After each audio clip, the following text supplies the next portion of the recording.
बात का अजगर उड़ीसा के खोखागढ़ तक आ पहुंचा। खोधा के महाराज मुकुंद देव द्वितीय अभी बालक थे और उनके दीवान और मंत्री जोई राजगुरु के कंधों पर शासन का भार था। ईस्ट इंडिया कंपनी ने राज्य पर अधिकार मांगा तो जोई राजगुरु ने उन्हें युद्ध की चुनौती दी।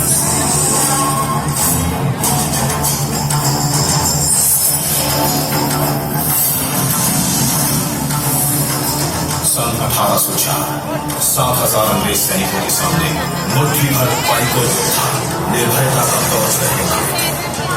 अंग्रेजों की जीत निश्चित थी और हारने से पहले रणधीरों ने ऐसा समर मचाया कि रणचंडी हर्षित हो नाच उठी।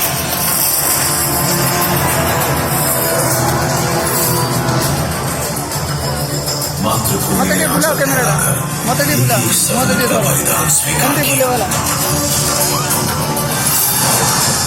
अंग्रेजों ने जोई राजगुरु पर मुकदमा चलाकर निर्ममता से उनका वध कर दिया।